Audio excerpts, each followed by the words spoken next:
And welcome to Coral. My name is Shiva Khan और मैं आज आपको क्लास 8 का हिस्ट्री चैप्टर 2 एक्सप्लेन करने वाली हूँ। इस चैप्टर का नाम होगा from trade to territory. From trade to territory. इसमें बेसिकली आपको ये बताया जाएगा कि कैसे ब्रिटिशर्स यहाँ पे ट्रेड करने आए और अंत में मींस एट लास्ट वो एक टेरिटरी को कैप्चर करते हैं। ठीक है, आपने क्लास 7th में मेडिवल हिस्ट्री में पढ़ा ही होगा दिल्ली सल्तनत, मुगल एम्पायर, इन सब के बारे में। तो एट लास्ट मुगल एम्पायर के ही कुछ इंपॉर्टेंट रूलर्स थे, जैसे कि औरंगजेब को मुगल रूलर का, मुगल एम्पायर का लास्ट इफेक्टिव रूलर माना गया। क्यों माना गया? क्योंकि वो बहुत ही स्ट्रिक्ट, अपने रूल्स के अकॉर्डिंग काफी स्ट्रिक्ट थे, है ना। इन काफी चीजों की वजह से औरंगजेब को काफी स्ट्रिक्ट रूलर माना गया। जैसे ही औरंगजेब की डेथ होती है, Shah Alam one next ruler बनते हैं। कौन बनते हैं? शाह आलम वन। बट औरंगजेब के मुकाबले ये कुछ ज्यादा ही इफेक्टिव और पावरफुल किंग नहीं बन पाए। ठीक है, ये सारी कुछ बातें थी। ये था इस चैप्टर का थोड़ा बहुत इंट्रोडक्शन। आगे इसे हम डिटेल में एनालाइज करेंगे। आइए देखते हैं। Aurangzeb was the last powerful Mughal ruler. Aurangzeb last Mughal ruler थे जो कि इफेक्टिव और पावरफुल रूलर थे। क्लियर है? 1707 में औरंगजेब की डेथ होती है।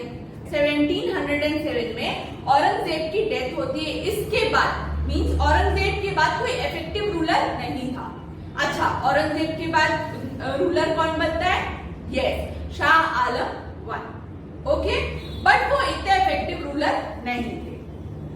अब मेनी मुगल गवर्नर्स, सूबेदार एंड जमींदार began asserting their authority and established regional kingdom.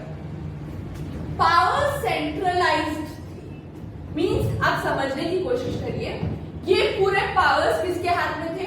Aurangzeb के हाथ में थे। उस दौरान किसके हाथ में थे? औरंगजेब के पास थे। अब जब औरंगजेब की डेथ हुई तो ये क्या हुआ? ये अपने किंगडम बना लिए, ये अपने किंगडम बना लिए, ये अपने किंगडम बना लिए। किन्होंने? जो सूबेदार और जमींदार थे वो अपने रीजन में ही अपने रीजन को ही किंगडम बना दिए। अब क्या पावर, अब सोचिए पावर सेंट्रलाइज होगा क्या? नहीं। अब पावर धीरे धीरे किसके हाथ से? मेन जो रूलर के हाथ से वो छूटता जाएगा कहीं ना कहीं। तो वो रूलर कौन था? Yes, Shah Alam first was the ruler who cannot hold his territory in a effective manner। ठीक है, शाह आलम उतने इफेक्टिवली वर्क नहीं किया। कहां? अपने रीजन में। तो उसका परिणाम क्या निकला? उसका रिजल्ट क्या था कि सारे रीजन, सारे जमींदार और सारे गवर्नर्स अपने अपने किंगडम बना लिए। ठीक है, तो ऐसा कुछ था, अपने अपने उन्होंने किंगडम्स बना लिए। क्लियर है? Delhi is no longer function as a centre. जब औरंगजेब थे तो दिल्ली ही सेंटर हुआ करती थी। दिल्ली सेंटर हुआ करती थी और वो हर चीज को ऑर्गेनाइज करती थी। मींस यहाँ क्या होगा? यहाँ पे औरंगजेब की पकड़ रहेगी। यहाँ जो भी होगा औरंगजेब के परमिशन से होगा। यहाँ जो होगा ये भी औरंगजेब के परमिशन से होगा। बट अब क्या हुआ? दिल्ली ही डिसेंट्रलाइज हो गई। मींस उसे अपना केंद्र या सेंटर नहीं माना गया। जैसे आज इंडिया का कैपिटल कहाँ है? दिल्ली है ना। वहां पे जो भी लॉ प्रिपेयर होगा वो सारे स्टेट्स में इफेक्टिवली काम करेगा। क्लियर है? वैसे ही औरंगजेब के समय दिल्ली को सेंटर माना गया। वहां की जो भी लॉज रहते थे वो सारे रीजन्स में इफेक्टिवली वर्क करते थे। अब दिल्ली सेंटर रहा ही नहीं, ये बताया गया। आगे चलते हैं। New powers emerging over India. अब कहीं पे कोई राजा ही नहीं, मींस अब कोई इफेक्टिव पर्सन ही नहीं है। तो वो क्या होता है? वो क्रिएट करता है वैक्यूम को। बता रहा है कि यहाँ पे किसी का अधिकार नहीं है, किसी की पावर नहीं है। तो अब क्या करेंगे, अब कौन इंट्रोड्यूस होगा? यस, अब पावर्स को अपने कब्जे में करने आ रहे हैं ब्रिटिशर्स। अब पावर्स को अपने कब्जे में करने आ रहे हैं ब्रिटिशर्स। बट ब्रिटिशर्स इंडिया आए थे मेनली ट्रेड करने के लिए, समझ रहे हैं? ट्रेड करने के लिए आए थे। New power is with Britishers. मैंने अभी आपको बताया उस एरिया में वैक्यूम की स्थिति थी जहां पे पावर किसी का था ही नहीं। अब वहां पे आए कंट्रोल करने के लिए ब्रिटिशर्स। कौन आया? Yes, Britishers. British came as trading company. Britishers trading company के रूप में आए। आपके दिमाग में जरूर ये क्वेश्चन आता होगा कभी ना कभी कि ब्रिटिशर्स आए कैसे, उनको एंट्री कैसे मिली।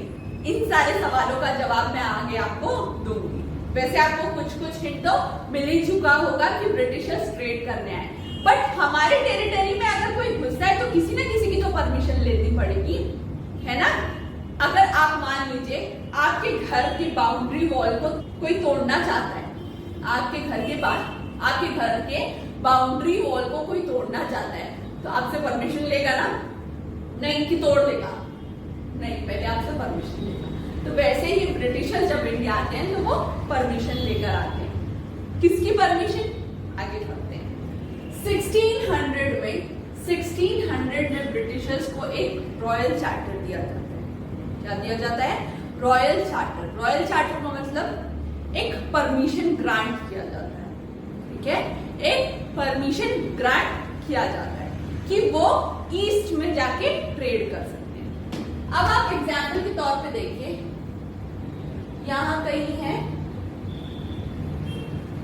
इंग्लैंड, ठीक है? इंग्लैंड का ईस्ट क्या हुआ? ये सारे कंट्रीज, यहाँ पे कहीं इंडिया है। अच्छा, कई बच्चे ये सोचते हैं कि ईस्ट का मतलब इंडिया, ईस्ट का मतलब ब्रिटेन के सारे ईस्ट की तरफ, उसमें इंडिया भी आता है, चाइना भी आता है, मलेशिया भी आता है, ये सारी चीजें आती है, ठीक है? तो ये ईस्ट के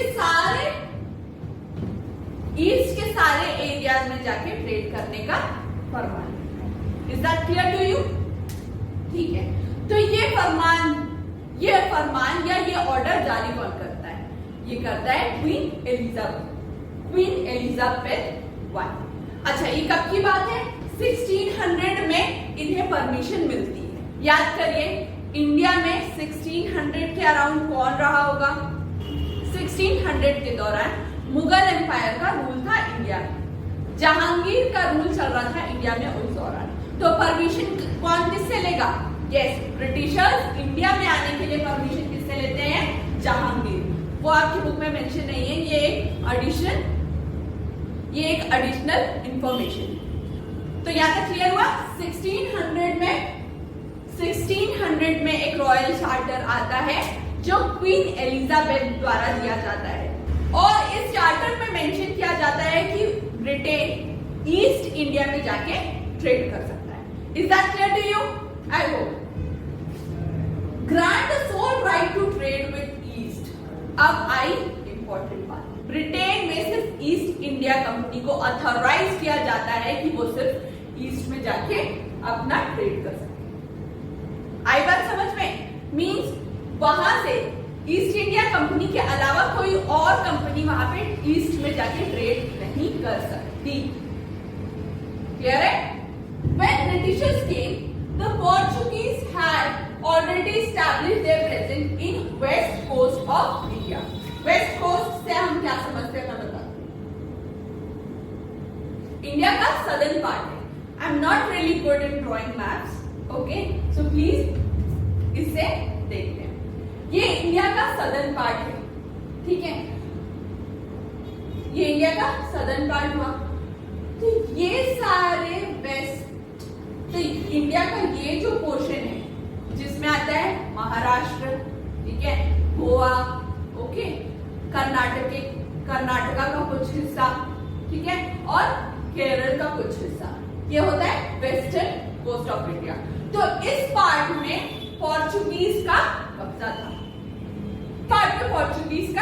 था, तो अब आप मुझे ये बताइए कि ब्रिटिशर्स पहले आए कि पोर्चुगीज पहले आए, है ना? पोर्चुगीज पहले आए। क्यों? When Britishers came, the Portuguese had already established their presence in the west coast of India. Clearly mentioned है कि पोर्चुगीज पहले आए थे ब्रिटिशर्स से, ठीक है? और देखते हैं Vasco D gamma, a Portuguese, had discovered sea route in India when in 1498, ठीक है? एक और आपको इंफॉर्मेटिव नॉलेज देती हूँ। कोलंबस निकलते हैं वेस्ट की तरफ और ब्रिटेन से जो वेस्ट पड़ता है वो अमेरिका होता है, ठीक है? तो कोलंबस ने सेल करते हुए अमेरिका पहुंच गए, ठीक है? तो who discovered America? Yes, Columbus discovered America. अब वास्को डी गामा सेल करते करते ईस्ट पहुंच गए, ठीक है? ईस्ट में वो पहुंचे इंडिया, हमारे भारत देश, ठीक है? उनका बहुत अच्छे से स्वागत हुआ है, ठीक है? ये सारी बातें। तो वो कैसे पहुंचे? सी रूट के थ्रू पहुंचे। कब? 1498। सोचिए 1498 में उन्होंने इंडिया को डिस्कवर किया, इंडिया के सी रूट को डिस्कवर किया पोर्चुगीज। क्लियर है? आगे चलते हैं। Dutch to war in trade. पहले कौन था? पोर्चुगीज आ चुके थे, ठीक है? फिर किनकी बात हुई? डच भी थे ट्रेड करने के लिए। फिर कौन आया? फ्रेंच भी आ गए, ठीक है? कौन कौन थे? पोर्चुगीज थे, ठीक है? डच थे, फ्रेंच थे और अब एंट्री होती है ब्रिटिशर्स की। तो ये 4 लोग थे जो इंडिया में ट्रेड करने आए। क्लियर है? आगे चलते हैं। The problem was each company wanted to buy the same product. 4 कंपनियां हैं, वो चारों क्या करती हैं? प्रोडक्ट्स बाय करना चाहती हैं। समझ में आई बात? सारे जो चारों कंपनियां हैं वो एक ही प्रोडक्ट्स को बाय करना चाहती हैं। कौन कौन से प्रोडक्ट्स थे वो? यस, कॉटन, सिल्क और स्पाइसेस। इसीलिए इंडिया बहुत फेमस थी। क्लियर है? अब ये लोग ट्रेड तो करते हैं, 4 लोगों में कहीं ना कहीं डिस्प्यूट होगा ही, तो आगे डिस्प्यूट इनके भी बीच में होता है। किनके? पोर्चुगीज के बीच में। ब्रिटिशर्स पोर्चुगीज का झगड़ा होता है, ब्रिटिशर्स फ्रेंच का झगड़ा होता है, ब्रिटिशर्स डच का झगड़ा होता है। मींस सबका आपस में झगड़ा होता रहता है। सबकी यही सोच थी कि कम प्राइस में ये सारी चीजों को कंज्यूम करें और अपने अपने कंट्री में जाके उसे हैवी प्राइस में सेल करें, ठीक है? ये सारी बातें। आइए आगे देखते हैं और कुछ। अब ये चारों कंपनियां जब मिलती है तो कंपटीशन बढ़ता है। अब आपकी क्लास में ही देख लीजिए 10 to 20 स्टूडेंट्स होंगे, तो आप लोगों में भी तो कंपटीशन होगा ना कि कौन फर्स्ट आएगा और कौन सेकंड, है ना? वैसे ही यहाँ पे भी कंपटीशन ये था कि कौन ज्यादा प्रॉफिट अर्न करेगा। क्लियर है? तो ना कंपटीशन बिगिंस, चारों कंपनियों में कंपटीशन बढ़ता हुआ जाता है। इन 17th and 18th century they regularly sank each other's ship and blocked the routes. अब क्या करते हैं? जैसे उनको शिप्स में अपने सामान लोड करते हैं, ठीक है? जैसे ही शिप में सामान लोड करते हैं तो दूसरी कंपनियां लूट लेती है, या तो शिप को डुबा देती है या तो उस सी रूट को ही ब्लॉक कर देती है। ये सारी चीजें होती थी उस दौरान। 4 कंपनियां थी। क्लियर है? ये सारे काम होते रहते थे उस समय। Now trade was carried on with the arms and trading ports were protected through fortification. अब जो ट्रेड होता था वो आर्म्स का मतलब गन्स, बॉम्ब्स, ये सारी चीजें जब इन सारी चीजों को आर्म्स कहते हैं। तो ये सारी चीजों को रख के ट्रेड हुआ करता था। और सी पोर्ट को, ठीक है, और सी पोर्ट को फोर्टिफाई कर दिया गया, मींस घेराबंदी कर दी गई कि इसके बाद कोई और हमारे सामान को ना तो चुरा पाए ना तो उसको नुकसान कर पाए। ठीक है, okay. Their efforts to fortify settlements and carry on profitable trade also led to intense conflict with the local rulers. अब एक एग्जाम्पल के थ्रू समझते हैं। आपके घर पे कोई आता है,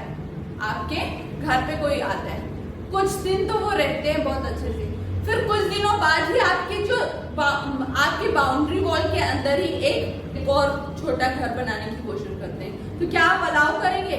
नहीं ना, आप बोलेंगे क्यों ये ऐसी हरकत कर रहा है। तो वैसे ही उस रीजन के किंग भी नाराज होते हैं और कहते हैं ये ऐसे क्यों कर रहे हैं, है ना, विदाउट एनी परमिशन आप ये कैसे कर सकते हैं, आप हमारे कंट्री में, आप हमारे एरिया में रह रहे हैं, आप ऐसा नहीं कर सकते। अब ब्रिटिशर्स को यहाँ पे प्रॉब्लम होती है, बिना परमिशन के ही फॉर्टिफाई करने लगते हैं, जिससे लोकल रूलर्स नाराज होने लगते हैं। अब ब्रिटिशर्स कहाँ से? ट्रेड से भी परेशान और लोकल रूलर से भी परेशान, ठीक है। तो उनके लिए ट्रेड थोड़ा सा डिफिकल्ट हो जाता है। ये बातें यहाँ कही गई है, ठीक है। अब आगे बढ़ते हैं। आगे अब हम बढ़ेंगे, आगे का सब टॉपिक है East India Company begins to trade in Bengal. East India Company Bengal में कैसे ट्रेड करती है, इस बारे में हम डिटेल पढ़ेंगे, ठीक है। The first English factory was set up on the bank of river Hooghly. River Hooghly कहाँ है? यस, कोलकाता में, एट प्रेजेंट कोलकाता, ठीक है। तो फर्स्ट इंग्लिश फैक्ट्री कहाँ पे बनी? First English factory Hooghly river के पास बनी, ठीक है। हुगली रिवर के पास सेटअप हुई। The factory had a warehouse and office where company's officials sat. Factory में क्या क्या था? एक वेयरहाउस था जहाँ पे सारे सामान रखे जाते थे और एक ऑफिस था जहाँ कंपनी के हेड बैठा करते थे, ठीक है। Company pursued merchants and traders. Company persuaded merchants and traders to settle near the factory. अब किसी कंपनी में काम करने के लिए लोगों की जरूरत पड़ती है, तो कंपनी क्या करती है? लोगों को अपॉइंट करती है और अपनी कंपनी के आसपास ही लोगों की रहने की व्यवस्था करती है, मींस वहां पे सेटल डाउन करती है लोगों को। क्लियर है? 1696 in 1696 they began to build a fort around the settlement.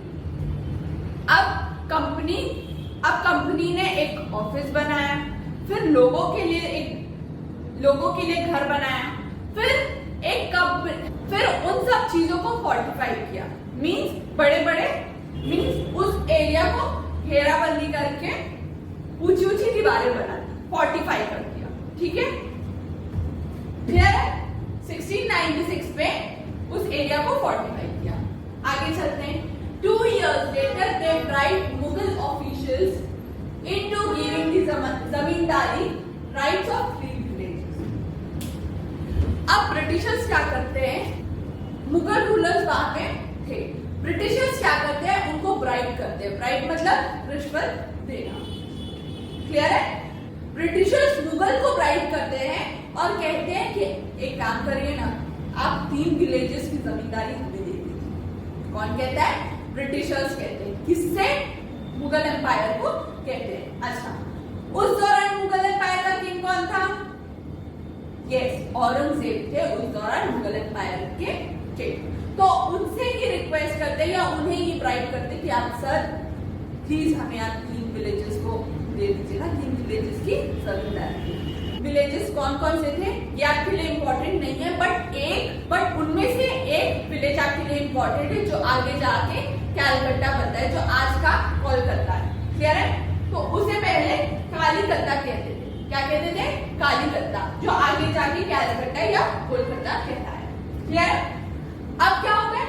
Mughal empire Aurangzeb issue कर देते हैं, भाई इतने सारे गिफ्ट्स लेके आए, गिफ्ट्स के बदले इनको हम 3 विलेजेस की जमींदारी को दे ही देते हैं। ठीक है? तो औरंगजेब ने 3 विलेजेस की जमींदारी किन्हें दे दी? ब्रिटिशर्स को दे दी। क्लियर है? अब एक छोटे बच्चे को आप देखते हैं, एक एग्जाम्पल के तौर पे समझते हैं। क्या आपने एक छोटे बच्चे को देखा है? पहले तो वो चॉकलेट मांगता है, फिर आइसक्रीम भी दिला दो मम्मा प्लीज, एक आइसक्रीम भी दिला दो, फिर आप हमको वो कैंडी, फिर आप हमें कैंडी भी दिला दीजिए, है ना, कैंडी फ्लॉस भी दिला दीजिए। तो वैसे ही वो छोटे बच्चे थे, कौन थे? ब्रिटिशर्स। ब्रिटिशर्स की धीरे धीरे मांगे बढ़ते जा रही थी। किससे? औरंगजेब से। इनके वो और भी प्रिविलेजेस चाह रहे थे। ठीक है? अब हम ये देखते हैं कि और जानने के लिए। अब Aurangzeb granted only the company right to trade duty. Aurangzeb अब क्या उन्हें एक और गिफ्ट देते हैं, क्या कि आप पूरे बंगाल में ड्यूटी फ्री ट्रेड करें। मींस उन्हें टैक्सेस नहीं लगते थे, इधर से उधर जाने के लिए टैक्सेस नहीं लगते थे, ठीक है। Due to which Bengal came to enormous loss. अब इस कारण बंगाल क्या होती है, काफी लॉस पे आ जाती है। किंग्स के इनकम क्या थी, लोगों से टैक्स वसूलना, और उस समय बंगाल में सबसे ज्यादा लोग या ब्रिटिशर्स का ही काम वहां पे ज्यादा फैला हुआ था। जब ब्रिटिशर्स ही टैक्स नहीं देंगे तो बंगाल के पास या बंगाल के किंग के पास क्या रहेगा, उनकी ट्रेजरी तो खाली हो जाएगी, है ना। अब how could the nawab of Bengal not protest. अब कैसे बंगाल के नवाब प्रोटेस्ट नहीं करेंगे, ये बात आप सोचिएगा, और नेक्स्ट वीडियो में हम ये चेक करेंगे कि बंगाल के नवाब ने किया क्या आगे, ठीक है। तब तक इससे रिलेटेड कुछ क्वेश्चन आंसर्स को डील कर लेते हैं। आई होप ये क्वेश्चन आंसर्स आपको चुटकियों में याद होंगे और आप उसका आंसर बहुत जल्दी दे पाएंगे, ठीक है। So here are some questions which we are going to deal with. So first question is, when and who gave the royal charter to East India Company? किसने और कब दिया था royal charter east India Company को, ठीक है। Queen Elizabeth I gave the permission to East India Company। EIC मैंने short form पे लिखा है, पर आपको इसे फुल लिखना पड़ेगा। East India company on 1600। Is that clear? Next, second question, what attract Britishers to trade in India. Britishers को क्या अट्रैक्ट किया इंडिया में कि वो ट्रेड करने आते हैं। Spices, cotton, silk, coffee, tea etcetera attract Britishers to trade in India. So ये सारी चीजें ब्रिटिशर्स को अट्रैक्ट करती है। Next third question is, where was the first East India company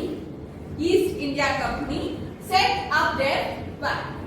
east India Company ने अपनी फर्स्ट फैक्ट्री कहां setup की। First East India Company factory was setup near river Hooghly के पास ईस्ट इंडिया कंपनी ने अपनी फैक्ट्री सेटअप, ठीक है। ईआईसी को आप ईस्ट इंडिया कंपनी क्लियरली लिखेंगे, ओके, ईआईसी नहीं लिखेंगे, ठीक है। अब आपके लिए कुछ होमवर्क क्वेश्चंस हैं, आइए देखते हैं। Who and when discovered the sea route of India. किसने और कब डिस्कवर किया था इंडिया का सी रूट।